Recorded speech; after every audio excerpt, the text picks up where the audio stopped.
بسم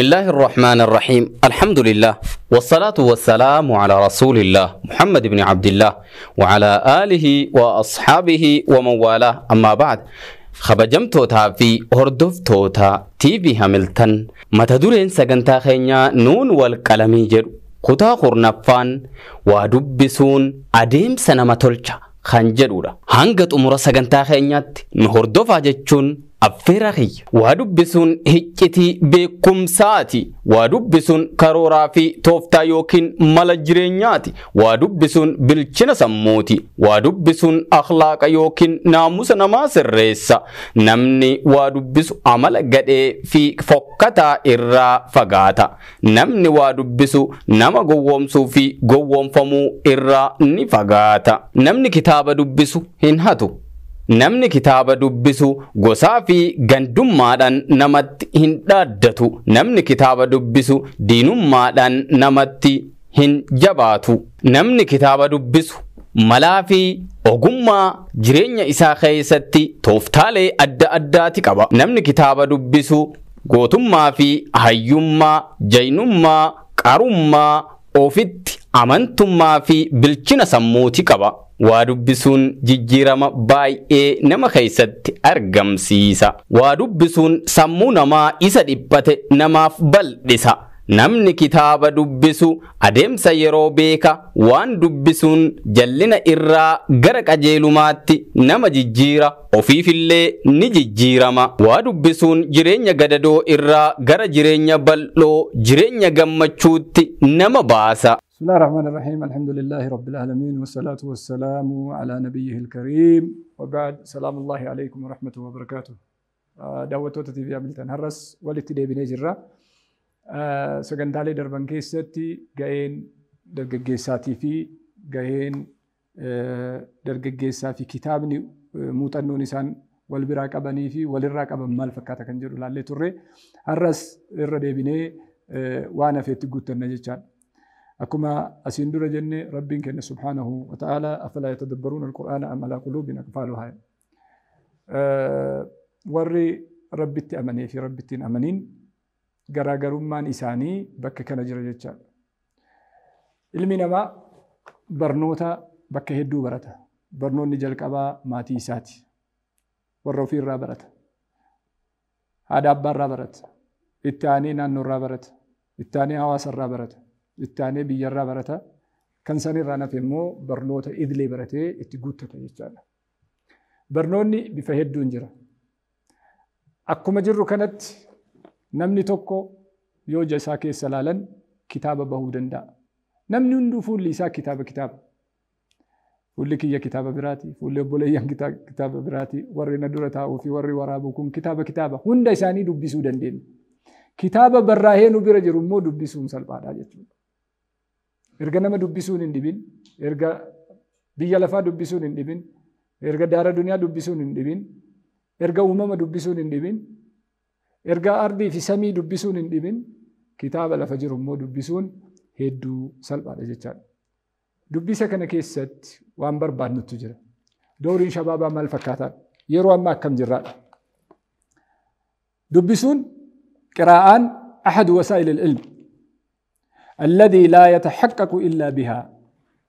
نمني توك وسو وان دبسين وسو كتاب أول نرجين علمي بيك جتشو هندندو مالف جنان نمني وان دبسني وانني أرغتو توك كل ينجر بكمس برومس قدين جريني كانجرو دبسو كيس نمني وان دبسني مو وانني أرغتو توك كل ينجر كناب dubbisuun barbaachisaadha. Lammaffaa dubbisuu keessaa wanni argannu waa hedduudha. Tokkoffaa namni waa dubbisu akhlaaqa tolu. Namni waa dubbisu haasaa bareeda. Namni waa dubbisu adeemsa isaattu mijata. Namni waa dubbisu jireenya isaattu qajeela. Maaliif? Ufii dhaquurra warra dhaqe irraa waa hubata. وفي لولورا ورا لولي غريرا واهبتا وفي دري ورانا اولورا ورا دري ورانا اولرا واهبتا وفي وجه ركچورا ورا ركت سنرا واقيبتا ديما علمين بلاشن دفتو علمي نمني كنو عالمة علماء ورا بكم سكبو ورا بكم سكبوتو وابريسا كناف وان دبسنو سن ادان بافتشون التي افاجين غرغرا نورا لا فجچادا عدد وا دبسنو ربين كن سبحانه وتعالى قرآن قراءة افلا يتدبرون القرآن ام على قلوب اقفالها جچون كتاب دبسا جچا ارغسيسا رسول ربي عليه الصلاة والسلام اقرأوا القرآن فإنه يأتي شفيئا لأصحابه يوم القيامة. قرآن كان دبسا قرآن دبستن كن توقع تفيدمتو لما فا قياك ياما رقاي سنيتا أبا كان أفرقاتا دبسا أكما سندورة جنة قرآن كينا فولا دبجا وقرّا وقتي قيان جرو قيان إبسدي في جهتم نمني تقوى سو فولا لما قيان دبسي فولا لما قف سو قيان دبسي قرآن كتمو دندا فولا لما قف فولي لما دقيقة ميكا نمرة فلتشو دندا فولي قرآن فولا لما دقيقة ميكا نمرة فلتشو دندا دقيقة شم فلتا دقيقة سدي فلتا دقيقة أفر فلتا وقتي ألتك يرو تقو كتمو دندين نجتا وقرّا وقتي قرآن مسيدة كنّي وقرّا وقتي قرآن منكهنّي وقرّا وقتي غاف رمضان قيان إساء سومن لي برجة قرآن فوني كان مرة قلقلات رتاع ولا جتشونا كناب أديم سكين سر فنيك أرؤون برباتي ساد دبسو كيسا حواسة تقدّتا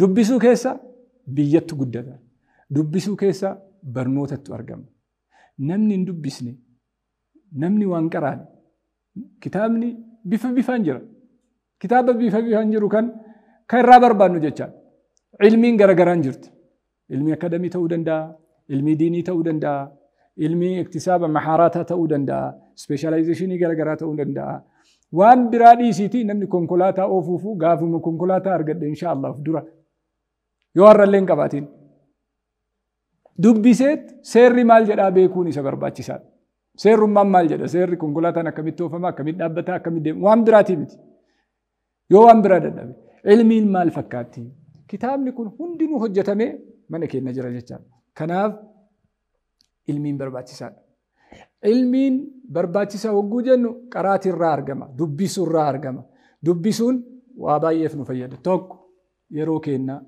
بكنتاني تقساسو دبوف نفيدا لما فا مكانا كينا الكاسا قدري كينا حاسا كينا تولچا دبي كينا تولچا وتنما وجه حاسوف وانا وصف بينا دبي سر نقبو حاسا ودندين سدفا واهو بنا نما هو بنا الدنيا هو بنا والبينا والارجنا حساب والجونا حساب وفجونا عمري كنا بينا إن أعمار أمتي بين 60 و70 جل الرسول ربي عليه الصلاة والسلام ومنكية ما بين 60 و70 كيس جرا عمري جواب دو كنا كيستي حجمتنا هذي بيكنا حجمتي فيدمنا بين حجمتو نجلا قصاص بين جل كناف وان قرانو أدم بافني كرول وري أسرتي هو بنو أكفرت بربان نمني وانو ما كيس أولو فكات موبايلك يسنفوتني وقول ألتن وصف الدني موبايلك يسنك كنتني واني سنير أولتني رو تكام بيكو دندا مالي في جنان وقو فيسبوك يسنسيني واني سندور اللالا دفتن سنتون فدير الدبي واني برادو فندندو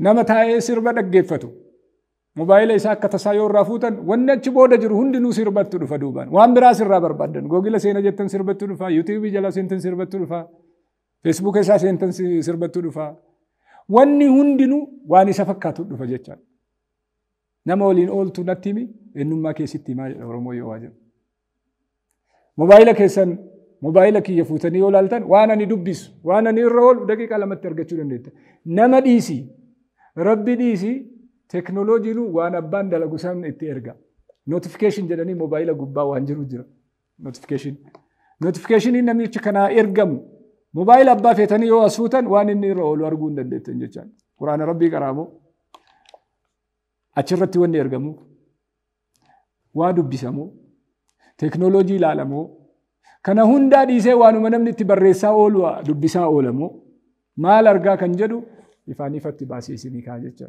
rabbiin keenya subhaanahu wa ta'ala wanni isarraan dhukanne wanni isarraa dhukatu tokko illee hin jiru wanni hundinuu يعلم خائنة الأعين وما تخفي الصدور إجابته إجامته وأنا سكيستي نلوك فن ربي كنا سبحانه وتعالى هنا أرجع هنا دعوة كناف يا شباب كتاب أول بردا كتاب أول بيكا كتاب أول دبيسا كتاب ولي جرا دبيسا كتاب جرينا كسنيفتا ودبيسا كدلدلا في سنيتا ودبيسا كسينا في سنيتا ودبيسا كجرو في سنيتا ودبيسا كآخرة في سنيتا ودبيسا علمي بردا وورك سنيتا وبردا واني سنيفتا وبردا ولا فافتا وبردا ربي سبحانه وتعالى إني جاعل في الأرض خليفة نوتي الدنيا تنرى ويتجر أكنا ننفني أفحسبتم أنما خلقناكم عبثا وأنكم إلينا لا ترجعون ننجد ربي سبحانه وتعالى بلا شنؤم من نود وما خلقت الجن والإنس إلا ليعبدون ربنا عبد نوف ربي سبحانه وتعالى نفيد كناف وان فايدة قبل بسا كتاب أول بردا نمني كتاب أول بين مو ربي كنا سبحانه وتعالى آية هدو كستي ميت جهلين قبل لفنوكا هجر أسندور لالجر ميت جهلين قبل لفنوكا يوقف سنتين حاجة نمني تكو رفته وفرا أنا يسجر جدي وفرقتي إرد الدبي آياتوني وان ولا لم تقبل نتيمو هندا إسا الرنوكا هجر جدار كناب كتاب أول بردا والأرجع دبسيسا بريسون يو دبسان بودا بريسون يو برتان بودا بريسون يو بيكان بودا بريسون يو هوبتان بودا نمني كتابتك بريسو يو تكاتي أكايو نجدني كتابة إبتك أول دبسو كلا حالا برو بيكو قفا يومي وانا تكيس سجرو هوبتشو قفا مي بيجو ملفاتي في الدنيا هوبتشو في جتان وري وابريسو كل بالا مكاتو كويوتي فدن الدران بريس بالا الران بريس مئة ساران بريس هنشوف ساران بريس أكسجيني إني أرجعت الراهين بريس بل إنا مكسني الراهين بريس بالكم بيا كمي كستي بكلو دنداهين بريس بكا كميتي بربداو دنداهين بريس بالكم بفتي سامال فكاتا بريس إنو نياتا بريس سمي إني كابو بريس بوا إني كابو بريس لكن بالي تكتي نمني وابريسو دندو أكس كتابني كوني مو وهند كان ولدت كبتة سنين دياتا وانتهب كتابه وجارجتان كتابه فايدة كب كتابه نمني تيرو دندو كأدنيا نتي ولي قلت كبو أي سنين كبون ولا أرجع جتشو بربادا وانا ما قديسي سكيسا الدنيا كان كيستي ورسرت وادو بسوبره إتي دو بسني أوف كيسا كابو بره mana barumsaa qofatti miti yookiin immoo iddoo riisarchoota adda addaa qofatti miti iddoo waraanaallee taa'ee waa dubbisa. Even istiraatejii waraanaa keessatti Moshe Dayyaan ministeera waraana Israa'elii duraanii ture. Akkamitti Araboota kana injifanna yaada jedhu osoo dubbatu istiraatejii waraanaa keessatti kan inni dubbate tokko Arabootani injifannaa waa tokko hin shakkinaa jedhe. Maaliif jennaani li'anna al-Araba laa yaqra'uun jedhe. Araboonni waan dubbisan waan ta'eef nuti warri waa dubbisuu beeynu ni injifannaa. Kanaafuu dubbisuu keessatti istiraatejii waraanaa keessatti dubbisa kaa'e. Alhamdulillah ammallee jijjiiramaa jira.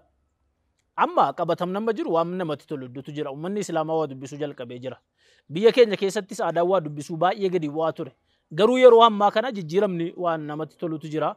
Manneen kitaaba adda addaa yoo dhattan yeroo namni waa bitatu waa dubbisuudhaaf kitaaba wayii fuudhee gaggalu ni argina. Namatti tolan kun.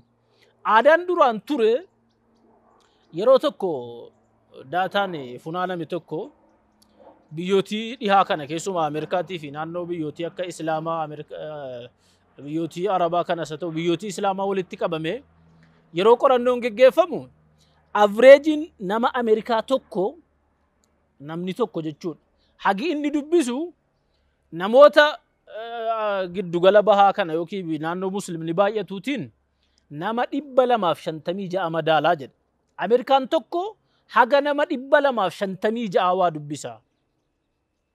Baay'ee nama gaddisiisa kun inni laaltan. Waa jijjiirameera wayyaadha haga duriirra.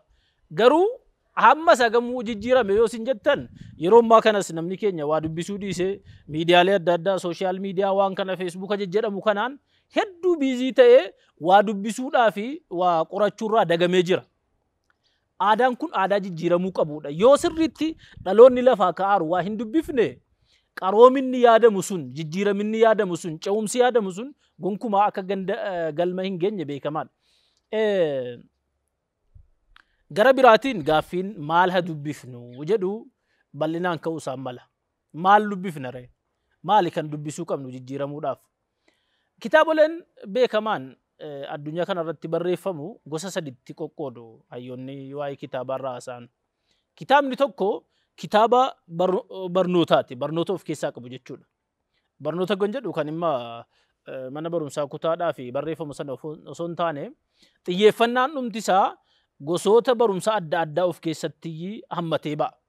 Seenaa ta'uutu malaa, saayinsii teeknooloojii ta'uu malaa, waa'ee quraanaaf hadiisas ta'uu malaa, waan biraas ta'uu malaa kitaaba qabiyyeen isaa barnoota ta'etu jira. Kitaabni biraa immoo kitaaba oduuwwan adda addaa qasas kan jedhamu wama nama ogbarruu adda addaa nama bohaarsiisuudhaaf barreeffamutu jira. Waanuma qabataman jirre fayyifa fakkeesseetii waa uumee kan babaasutu jira. Qasasa jedhamee beekama afaan Arabaatti. Inni sadaffaa immoo kitaaba daa'imman hawwachuudhaaf, daa'imman waa dubbisuu barsiisuudhaaf kaka'amutu jira. Akka nama ga'eessa tokkootti dargaggeessinii fi namoonni umrii sanaa olii kan irraa eegamu inni guddaan dubbisuu kan inni qabu kitaaba barnootaati. Inni kaan bohaaruudhaaf yeroo dadhabee wahii hanga ta'e of boqachiisuudhaaf dubbisuun hin mala kitaaba ogbarruu adda addaa. Sanaan ala garuu kitaabni inni dubbisuu qabu kitaaba barnoota sirriitti of keessatti hammatee qabu. Kitaaba sirriitti barnoota of keessatti hammatee qabudha. Quraana qara'uun, hadiisa ergama Rabbii alayhi salaatu wassalaam dubbisuun kitaaba gosootii barnootaa kana keessatti waan ramadamudha.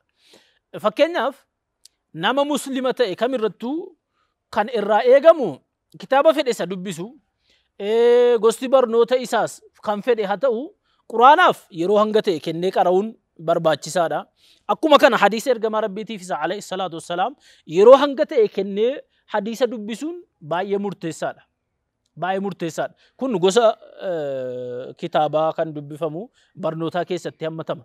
Haa ta'u garuu akka waliigalaatti maal dubbisuu qabna, yoo maal dubbifne qaroomna, nama jijjiiramaa ta'ana, hawaasa qaroomaa ta'ana isa jedhuudhaa fi akkaataa waa dubbisuu baay'inaan kan hayyoonni waan kanarratti haasa'anu. Namni tokko waa bifa lamaan dubbisuu kan inni qabudha. Inni tokkoffaa gosa barumsa isaa kan ispeeshaalaayiz irratti godhe. Gosa barumsa isaa kan ispeeshaalaayiz irratti godhe sirriitti dubbisuu qaba. Inni lammaffaa immoo barnoota waliigalaa dubbisuudha qaba. Namni tokko yoo xiqqaate baatii tokko keessatti kitaaba hanga fuula 400 ga'u. Kitaabichi kitaaba lamas ta'uu mala, kitaaba tokkos ta'uu mala, kitaaba lama fakkeenyaaf fuula 200 qabu yoo ta'e kitaaba lamaan kana baatii tokko keessa dubbisee fixuu qabaa jechuudha. Kitaaba kan jenne naannoo fuula 200ti. Kitaaba fuula 200 qabu baatii tokko keessatti dubbisee fixaa jechuudha lamaan isaa. Kitaabni inni tokko gosa barumsaa keessatti ispeeshaalaayiz godhe. Fakkeenyaaf namni kun shari'aa irratti ispeeshaalaayiz godhe haa jennu, yookiin immoo seenaa barate haa jennu, yookiin immoo injiinarii barate, bulchiinsa barate, whatever liidarshiippii barate haa jennu. Waan sana irratti baatii kana keessa kitaaba tokko haga fuula 200 dubbisuu qaba. Kitaaba tokko haga fuula 200 ta'u immoo barumsa waliigalaa irratti dubbisuudha qaba. Haa ta'u immoo kitaaba feetes dubbisii, waan feetenis ispeeshaalaayiz godhi. Namni muslimaa quraanaaf hadiisa ergamaa Rabbii alayhi salaatu wassalaam dubbisuurraa boodattafuun hongoo isa guddaadha, salphina isa guddaadha. Barnoonni caalaan ati argattu quraana Rabbii keessaati. Akkuma kana immoo hadiisa ergamaa Rabbii keessaa alayhi salaatu wassalaam. Namni jara kana lamaan sirriitti hin dubbisin, jara keessaa barumsa jiru hin xiinxalin, waan achi keessa jiru qoonfaree ol hin baasin, kufaatii guddaadha iyyi kufa. Kufaatii guddaadha iyyi kufuuf deema. Kanaafuu hadiisaaf quraana dubbisuun waan filannoo qabu miti. Quraanaaf hadiisa dubbisuun waan filannoo wayitiif dhihaatu osoo hin taane dirqama tokko tokkoon nama muslimaa of beekurra jirudha. Namni kun afaan Arabaa sirriitti beekuu dhabuun mala. Garuu hagumarra deddeebi'ee dubbisuun afaan Arabaa baruu waan salphaadha. Haga afaan Arabaa barutti immoo yeroo ammaa kana afaan adda addaatiin hiikamee jira hadiisni, wanta adda addaa barnoonni shari'aa jechuudha. Sana dubbisuudha qaba. Akkuma kana gosootii barumsaa ittiin eebbifamee fi beekumsa waliigalaa ilmi namaa dudubbisee of jijjiiruu qaba. Namni waggaa keessa baatii keessa kitaaba fuula 400 madaalu yookiin immoo kitaaba 2 kan fuula 200 madaalu hin dubbisinii nam kun qaroomaadha hin jedhamuu jedhu. Musaqqafa yookiin immoo civilized ta'uu hin danda'u. Hawaasni baatii tokko keessa kitaaba fuula 400 ga'u hin dubbifne nam kun nama jijjiirame, nama qaroome, nama waa hubate jechuun hin danda'amuu jedhan. Nuti sadarkaa kamirra jirraa gaasa kana of gaafadhaa. Ani hin beeku hundi keenya yoo akka jirru. Garuu jijjiiramuudhaaf kana dubbisuu dhayyi qabaa. Dhalootiin G5 yookiin immoo dhaloonni hamma irra jirru kun jireenyi addunyaa kun baay'ee nutti dhiyaatee jira.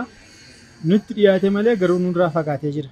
Sababiin isaas maanne teknooloojii adda addaa kompiitara laaptooppii adda addaa moobaayilaa fayyadamna malee baay'inaan akka durii dubbisaan jiru. Sababiin isaas waan adda addaa asumaan daddabarsaa yeroo keenya waan gubnuuf jecha kitaaba baay'ee dubbisaan jirru. Riisarchii illee sirna isaa eegnee hojjetaan jirru. Sanaaf dhaloonni hamma jiru wanni gochuu qabu kitaaba moobaayilii yookiin kompiitara qofarraa dubbisuu osoo hin ta'iniin kitaabuma qaamaan waraqatarraa dubbisuun baay'ee barbaachisaadha. Sababiin isaas ni yaadanna yeroo waraqatarraa dubbisnu. Yeroo kompiitararraa yookiin laaptooppirraa yoo ta'u, kompiitararraa yookiin immoo moobaayilirraa yoo ta'u salphaatti nuuf qabamuu hin danda'u. Ragaadhaaf yoo ta'e malee dubbisuudhaaf salphumatti kitaabarraa osoo dubbisne baay'ee gaariidha. Yoo dhabne immoo kitaabarraa moobaayilirraa illee dubbisne bareeda. Garuu aadaa dubbisuu godhachuu qabna. Aadaan dubbisuu, aadaan kitaaba dubbisuu yoo hin jiraatin biyyi tokko guddachuu hin danda'u. Tarkaanfii guddina biyya tokko kan murteessu yoo ummatichi kitaaba dubbiseedha. Yoo ummatichi gara qaroominaa deemeedha. Kanaafuu dhaloonni ammaa biyya kana jijjiiruudhaaf biyya kana siyaasaan, ikoonomiidhaan, diinagdeedhaan eegantana hawaasa qulqulluu yookiin immoo hawaasa sammuu qulqulluu yaadu ijaaruudhaaf ummanni kun yookiin dhaloonni kun kitaaba dubbisuun dirqama isatti ta'a. Sanaaf dhaloonni keenya yookiin obboleewwan keenya kitaaba kana akka dubbistan dhaamsa koo dabarsuun barbaada. Gaheen haadhaa fi abbaa waan ta'uu qabattan asirratti. Jalqabumaa kaasee sirna kanarra dhufuudhaaf yookiin immoo dubbisuun aadaa ta'uudhaaf abbaa maatii murteessaadha. Sababiin isaas oolmaa barnootaa irraa kahee kun amma keejii isa jedhamu kanarraa kahee maatiin yoo hordofe sammuu ijoollumaatiin ijoolleen zaakiraan isaanii yookiin muumiriin isaanii kitaaba dubbisuu aadeeffata. Nam tokko waan tokko aadeeffatee taanaan suusii itti ta'a. Sanaaf araadaan kitaaba dubbisuu yoo isa qabe kitaaba jaallata, hogbarruu adda addaa jaallata, dubbisuu jaallata, ilaaluu jaallata. Asumaan ummatichi ummata kitaaba dubbisu, ummata hogbarruu dubbisu ta'a. Kanaafuu maatiin as keessatti gahee guddaa taphachuu danda'u jechuudha. Jalqaba irraa wanni tokko sammuu isaanii irratti osoo hin fe'aminiin muumirii yookiin immoo muumirii qulqulluu irratti waan fe'aa jiranuuf ilmoo isaanii irratti waan gaarii yoo fe'an ilmoon illee haaluma kanaan yaada kana qabatee waan ka'uufi maatiin ilmoodhaaf baay'ee murteessaadha. Kanaaf shoora olaanaa taphatu jechuudha maatiin ilmoo isaanii barsiisuu, dubbisuu, barreessisuu kana keessatti shoora olaanaa qabata waan ta'eef maatiin ilmoo isaanii hordofanii karaa sirrii irra qabsiisuun, daandii sirrii deemsisuun irraa eegama.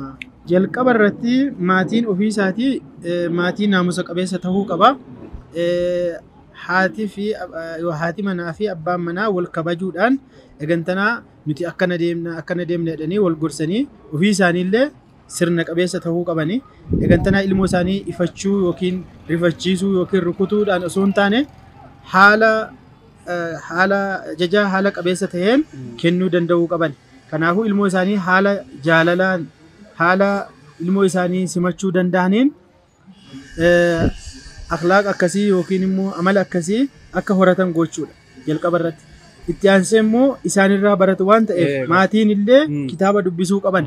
Yeroo isaanii proogiraamii godhanii sa'a 24 keessatti yoo xiqqaate sa'aatii tokkoof walakkaa ta'anii kitaaba dubbisuu qaban.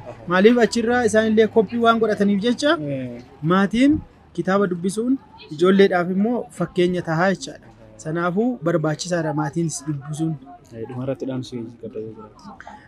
Dhaamsi qabu egaa gabaabinaan hawaasni muslimaa guutummaatti yeroo suuqii isaan hojjetan dirqama quraanii suuqii keessa jiraate kitaaba quraana isaanii ilaaluu qabanii yoo xiqqaate juuzii safaa tokkollee haa ta'u dubbisuun barbaachisaadha. Maaliif kun tasgabbii kennaaf jechuudha. Itti suuqii keessatti illee qalbiin isaanii raahan nafsiyyaa isa jedhamu kennaaf jechaadha. Sanaafuu nafsiin isaanii yoo nagada illee nagaduu baatan illee muxma'innaa ta'a rizqiin rabbi irraa jedhanii eeggatan waan ta'eef quraana dubbisuun barbaachisaadha. Eegantanaa immoo kitaabota adda addaa amantii keenya illee ta'e amantii biraas ta'e uummanni keenya dubbisuu qaba. Hundeen jireenyaa, hundeen guddinaa, hundeen jijjiirama biyyaa dubbisuu irra waan ta'eef namni kun pilaanetii irra bahee jiru, namni ji'a irra bahee jiru, namni addunyaa kana qoratu kun hundinuu dubbiseeti. Kanaaf dubbisuun hundee beekumsaa erga ta'e jijjiirama addunyaa kana nutis biyyi kunis carraa kanaan fayyadamuudhaaf dhalootii kunillee dhaloota naamusa qabeessa ta'uudhaaf kitaaba adda addaa dubbisuun dirqama. Kanaafuu kitaaba dubbisaa isiniin jedha. Galatooma. Assalamu alaikum warahmatullahi wabarakatuh. Wa alaikum assalam warahmatullahi wabarakatuh. Mee jalqaba maqaan keessanii ni jedhama. Maqaan kiyyaa Badruu Mustafaa Dhugumaa jedhama. Yookaan ammoo Badruu Abbaa Maccaa Abbaa Hundaa jedhama. Akka maqaa keessan irraa barannutti warra Jimmaa nutti fakkaata. Akkan warra Jimmaatti Buunnoo Beddelleedha Ilubbaa Boor jedhamaa duri. Jimmaan kunii fi Ilubbaa Boorii fi Buunnoo Beddelleen kun duraan tokko turanii. Egasii deemee biyya akkuma bal'ataa deemuun guddataa deemuun godinni Jimmaatii fi Ilubbaa Boor adda bahee lama ta'e boodarra immoo akka guddataa deemuun amma Buunnoo Beddelleen gidduudhuma Jimmaatii fi Ilubbaa Booritti argamti. Kanaafuu godinni Beddellee kun addatti jechuudha. Godina of danda'aadha amma yeroo dhiyoodhaas of danda'aadha Beddelleen. Akkana fakkaata. Dhaloonni kan koo godinni Buunnoo Beddellee aanaa Boorrachaa ganda Madaallee jedhama. Amma ho'isu jiraataa jirta. Amma Shaggariin keessa jiraataa jira. Kutaa magaalaa. Shaggariin ta'ee kutaa magaalaa Galaan Guddaa aanaa Daalattii keessa naannoo Masjida Nasrii jedhamu kanan jiraama. Asitti maal dalagaa gaheen hojii keessanii? Gaheen hojii kiyyaa ga'a inshaallah yoo rabbi jedhee waa barsiisuudha. Waan barnoota amantaatiin wal qabatu kitaaban qaraasisa. Akkuma kana immoo imaama ta'ee illee yeroon salaachisus jira. Imaama ta'ee salaachisaatuma qaraatii illee immoo kitaaban qaraasisa.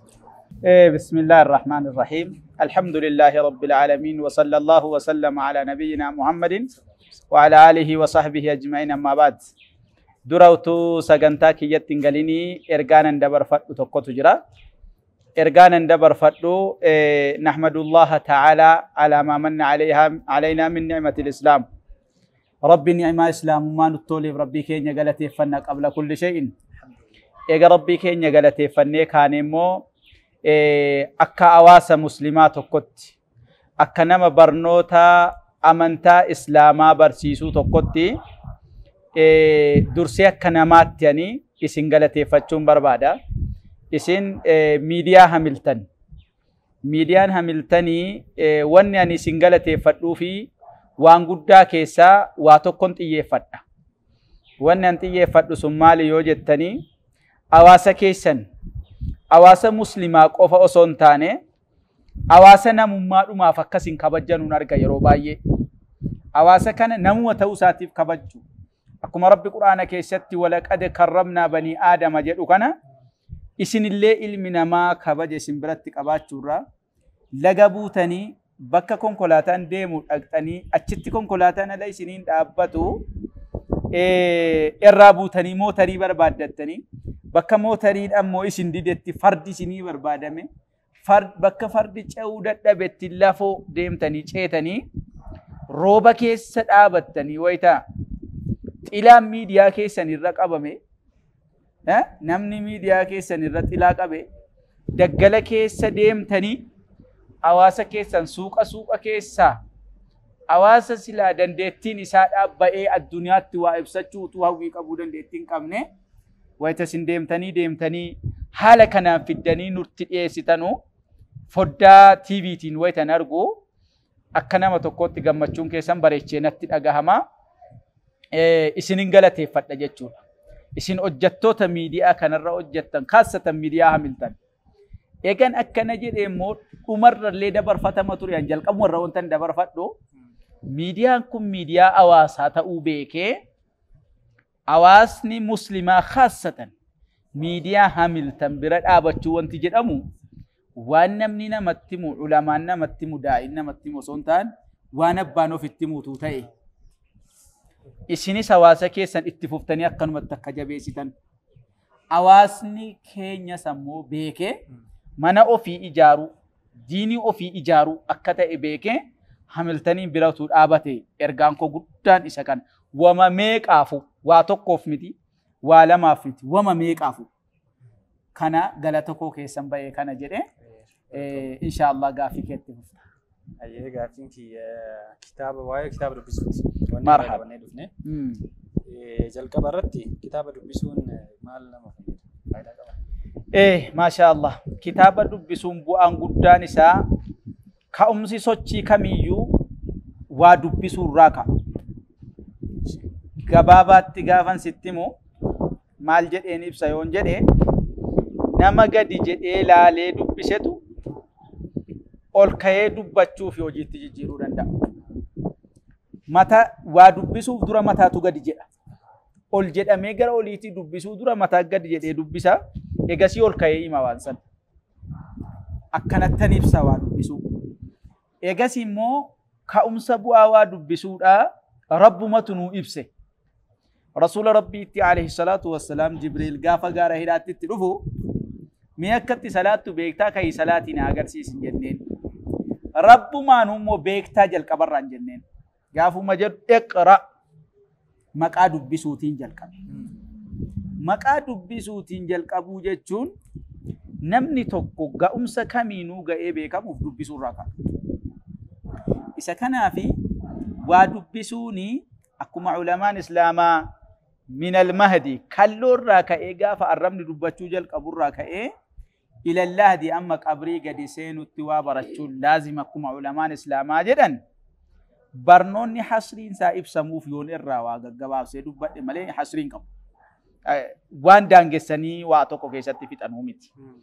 Isa kanaafi wannummaananii gaafuman hojii diin tajaajilu hawaasa islaamaa tajaajiluu jalqabu kana waa barsiisuma wannan filadheef jaaniba waa barsiisuu wannan filadheef jecha tokkotu jira. Khayru nnaasi anfa'uhum linnaas. Caalaan nama ofirra darbee nama fayyaduu jedhan. Waa fayyaduun dun ammoo beekumsa irraa ka'a. Beekumsa jechuun yoo gabaabamatti immoo as deebifnee ammas kan biraa laalla ta'e namni tokko karaa si akeeka. Gaafa karaa si akeeku karaan akkanaa kun bogoon taanetti si geessa bookaa badiin taanetti si geessa karatti akkana gorturraa dabii akkana gori gaafa siin jedhee barnoota wayii sii kenne namni sun.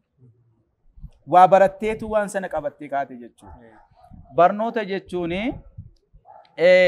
Imaamul Bukhaariin rahmatullahi alayhi maal jedhan al-ilmu qabla al-qawli wal-amal. Waa barachuun qabla al-qawli dabarsitee namatti himuun dura ofii barachuutu dirqama. Waan barte himta. Wal-amal waa hojjechuuf gaafa kaatu utuu waa hojjechuuf ol hin kahin barnoonni akka dursu jedhan Imaamul Bukhaariin rahmatullahi alayhi. Ilmiini منزلان علمي دا أمس رسول الله عليه الصلاة والسلام إذا مات ابن آدم انقطع عنه عمله إلا من ثلاث. علمنا ما قافدوا وني كهارات إيقال ما وفنجر ومن الدنيا الرتدبر سيديمي مالي قروا وني هارات إيقال ما وجرجر سنكيسة كمال علمي ينتفع به tokkitti siisanaa qofan keessaa qabadha. Ilmii yantafi'u bihi nnaas. Ilmii namni irraa fayyadamu barnoota namni irraa fayyadamutu namticha du'eefillee du'aan nama waa barateellee jiraadha.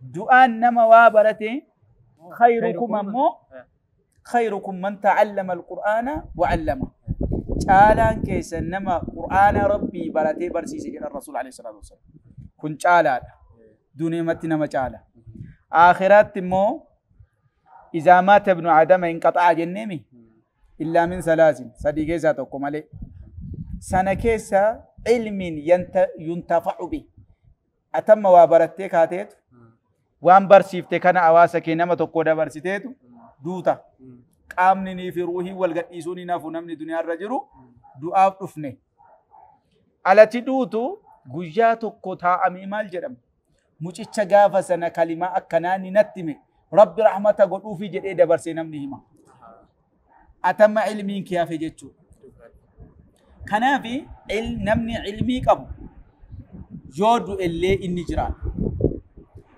namni ilmii qabu arrallee jireenya arraa keessatti illee علمي نمني بيك وعقيدة بيك ربي إسا خلق مالين بيك علمي دام بيك نمني رسول عليه الصلاة والسلام مالين بيك نمني علمي دام بيك حياني علمنا ما كن جريني علمنا ما كن بلا شميتي جتشو كان نتين بيكو يو دبس يو وهر رقايد إدو كانت وانا نتون تكني اندبر توكو جرا ودبسو جتي نقافت ودبسو قافة جدا مكانا علميني أفما دبسو قفان الرنقام namni si dura waan sana dubbisee hubannoo isaa qabu karaa si buusuun dirqama. Malee ani kitaaba wayii lafumaa kee dubbisuu. Lafaa kaatee dubbisuudhaani waan dogongortu qabda. Man kaana shaykhuhu kitaaba. Namni yeroo hunda sheekni isaa kitaaba duwwaa ta'e kan namarraa sheeka wayiirraa barsiisaa wayiirraa akkaataa wanni sun itti fuudhamee as ga'e utuma naman gaafatin. وفما كتابك وفقال أولاد شيخ تيول كي جلن كثر خطأه تقنقر سبايا مالي بيكتا أكاتا كتاب نسون اتكاء من نمنو دورا كتاب اتشتك أكبر بيك كنافي عالمنا أنو تسيك أني دوبي فما درسانا أنو تسيك أمي دوبي فما شيخنا أنو تسيك أمي دوبي فما إمامنا أنو تسيك أمي دوبي فما نما شباب أكا كيتي وهبته أتم دولة مسجد علماء الروا سديه هون أجهزة تطورن دا أتي في شباب نشيك توك كتير روا دا جاي أد إذا شيك دي توك كودا قت شيك توك كروا أنك بتك أبدات حالا كنا نمر رافو أما ملء نقلي داني ملء العلم بالتعلم جرم بخاري نمس برنوتا جتشو وبرتير جتشو نمني توك برنوتا يوتي جاي أجر كنا في وبرتشوني حياتنا ما تلش مثلا وضو مال الرابر يا جن قاف إسلام ما كن أواسا كيسا بلتين نمني ومالو ما وضو بيك أكست استنجابا فن أكت وضعنو أكت صلانو مال الرابر ودبسو الرابر جين سيرا دبسو الرابر جين أما سمو fuuldura kan keetiif ifaa wanni sii ta'u kaleessaa kee dubbisuudha. Yoo kaleessa kan kee beekte ati muslima kaleessaan muslimaa maal akka ture yoo beekte borii keetiif qophoofta. Kana birallee kanatti ittiin geessuun maaliini dubbisuudhaan akkanan jedhama. Kitaaba dubbisuun jireenya keenyaaf bu'aa guddaa sadarkaa guddaa fida.